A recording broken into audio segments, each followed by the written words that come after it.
So today we're gonna do something just a little different. We're gonna take the show on the road. We're gonna go to stockyards. We're gonna sit down somewhere and we're gonna just record a video. Today's subject is going to be on mental health. Okay, so this is what we got going on today. This is what we're wearing to go out to stockyard. Actually, give me a second. I don't wear my shoes in the house, but just so I can see the complete fit. And I gotta wear a little jacket because it's kind of cold outside, about 55. So this is what we're gonna go with today, all right? Boom. Got the Air Maxes on, favorite Air Maxes. All right, so I'll see you guys there. Peace. Roger Sarnt.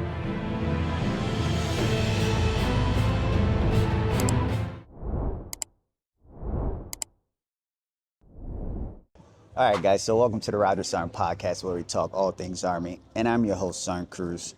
And today, we're taking the show on the road today. And I feel like we need to take the show on the road today because we are talking behavior health, mental health in particular, right? I was looking up some stats. Oh, by the way, we're out here in stockyards because we gotta take care of our mental health. And I decided today I'm gonna go on a road trip and just get out the house, because I think that's what happens with a lot of soldiers, right? We stay in the house all the time, stay in the room all the time, and then we kind of lose grip of what's going on outside and we stay in our heads. So we're in stockyard today, and you can see everything's going on back there. It's Valentine's Day weekend / President's Day weekend, whichever one you want to put more emphasis on. But let's go ahead and get started. So I'm going to give you guys a couple of stats before we actually go into it, right? So in 2023, 40% of men were hospitalized due to mental health issues. Some were women as well, but the majority of 40% men.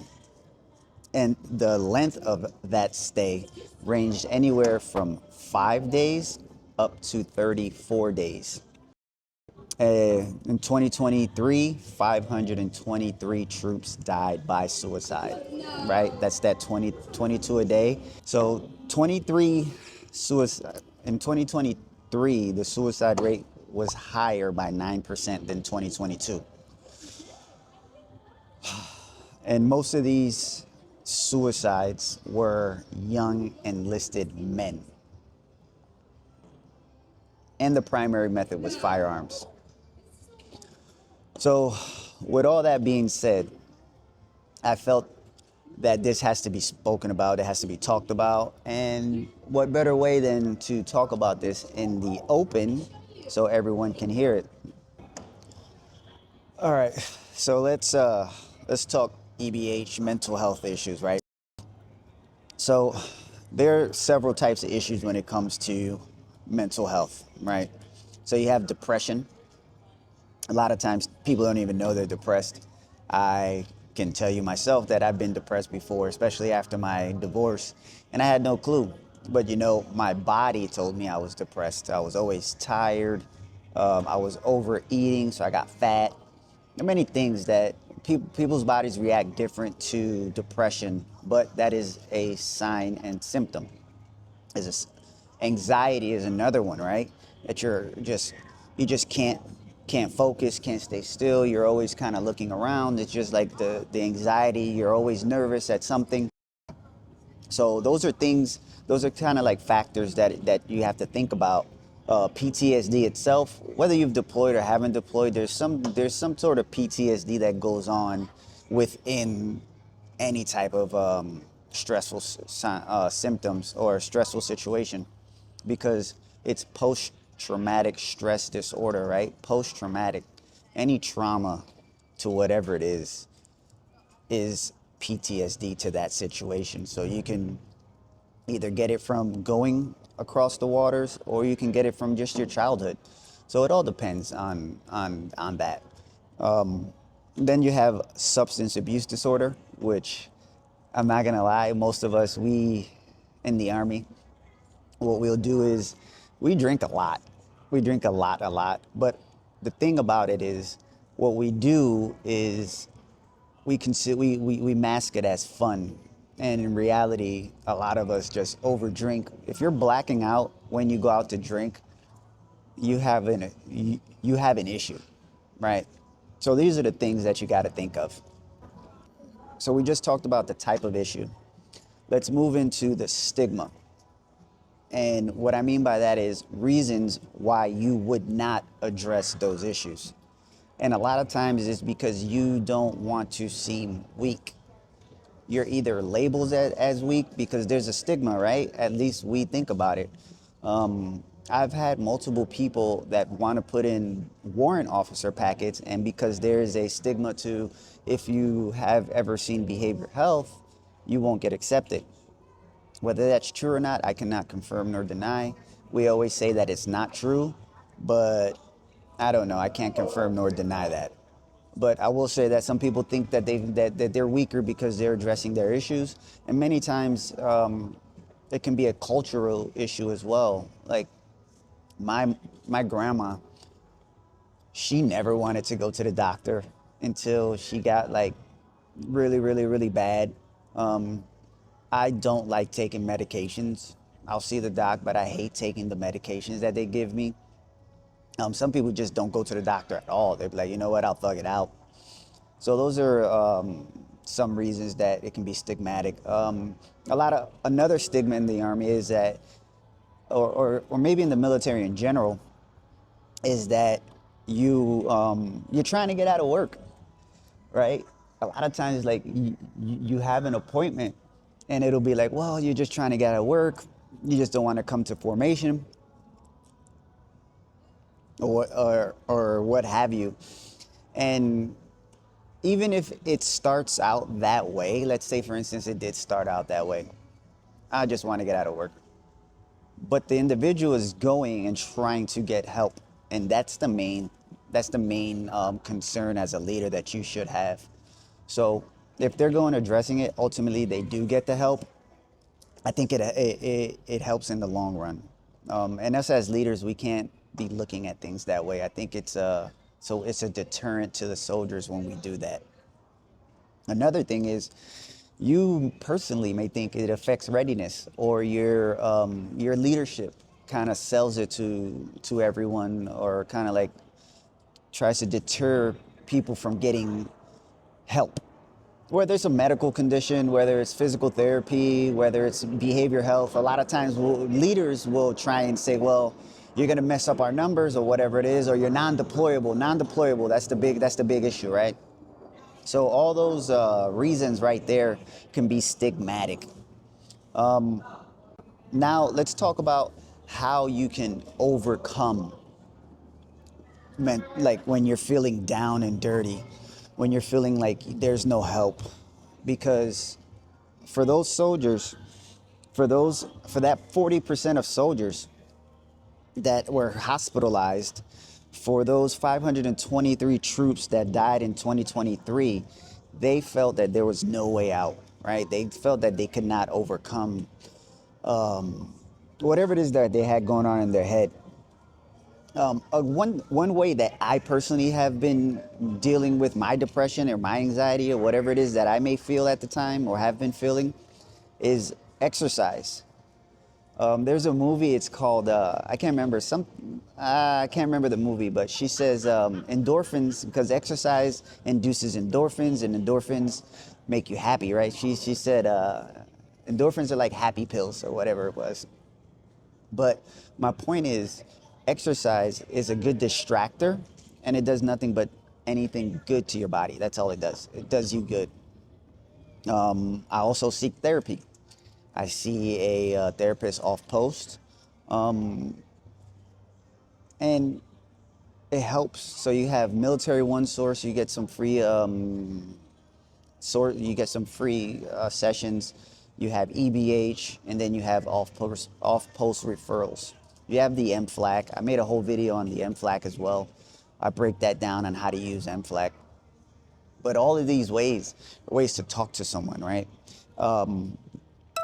Get a hobby. Like, this is my hobby right now, podcasting, making YouTube videos. golfing, like things like that are my hobbies. So when I feel like I'm down and depressed, I just go. I'll come up with an idea for a video. I'll do some brainstorming for a video, so it occupies my mind. I'll go hit some balls over there at the driving range, things like that. But you need a hobby, and sometimes video games is not a hobby. It's not a good enough hobby because it overstimulates your brain. So once you get off of that,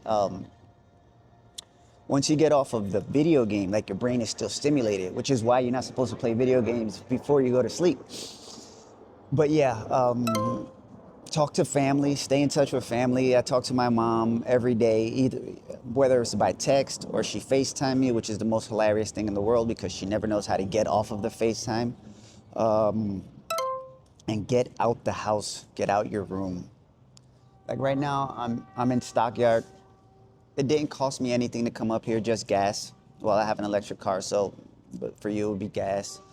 Maybe $20 for 12 hours of parking. And if I'm really like, let's say I'm broke or something like that, just pack your own food. You don't have to eat outside. You don't have to, but you can if you want to make it better, like, or whatever it is, if you have a family or whatever it is. But you don't have to eat outside. You don't have to spend boatloads of money to walk around somewhere, you know. And I'm by myself. I'm out here by myself, recording out here by myself. People are seeing me, and it is what it is, right? You just got to get out your comfort zone. I think the biggest reason why us as soldiers, we're just scared to ask for help. And if you're scared to ask for help, that's fine. But find a way, either through hobbies, exercise, talking to family, therapy. Definitely get out the house. Play basketball, I don't care. Soccer, whatever it is. But those are ways that I can help or tell you that are ways that you can overcome it. But there's also a process to it. And that process is first going to your local EBH. That's your start, right? You can go, if you want meds or something, if you need like immediate fix for meds, then you can go see your primary care provider. But if you want to start the behavioral health process of helping yourself out, you have to go to EBH. Then from there, you're gonna do an intake. That thing is gonna take about 2 hours long. You're gonna wanna leave. Even I wanted to leave. I wanted to leave. And I said, you know what, never mind. I'm just gonna stay, go through the process. You gotta fill out the paperwork. And then once you fill out the paperwork, you're gonna go to the computer and you're gonna do the same thing but digitally, same questions. It's so redundant. And I think that turns off a lot of troops from behavioral health, but you gotta stick with it. Like every time I go to to behavioral health, to my appointment on post, I typically go off post, but when I decide I wanna go on post and talk to like a uniform, I'll do the survey, so they'll email it to you. So I do the survey online so I can get there and just sit down. I don't want to get there and get online and do all that stuff. So I'll do it while I'm driving. Well, not while I'm driving. While I'm in my car, I drive there, and then I'll just knock it out. Or I'll do it in my office an hour before, whatever it is. But I will admit that the paperwork or the surveys every time, they're annoying. But you gotta power through it. And if you don't wanna see that doc there, you can ask for a referral off post. If they're too packed, ask for a referral off post. They're more likely to just give you the referral off post. But in the meantime, until you get that referral met, until that appointment is met, you have the MFLAC that they're on post. At bare minimum, that the ACS. And if not, they're probably nested within your brigade somewhere. And then you have to be patient with the process. You may talk to a provider and that might not be the one for you. Then you ask to switch. You may talk to another one that might not be the one for you. You ask for referral off post. You might run through providers like you run through your underwear. But you're gonna get that one provider that's gonna click. And when I say click, I don't mean that they're agreeing with everything you say, because that's not their job. but that they kind of like walk you through the path that you want to be walked through, or that you should be walked through, and you don't give them any resistance. So I think that's something that we got to do. So it's cold out here. I'm shaking. But today what we discussed was the types of issues. We took stigma, and we talked how to overcome. And then we talked about the process of overcoming behavior health issues, mental health problems. And that's all for today. I appreciate you guys. Remember, you don't have to embrace the suck if you got the right tools in your ruck. I'm Sarnt Cruz, and I'm out. Peace. Roger Sarnt!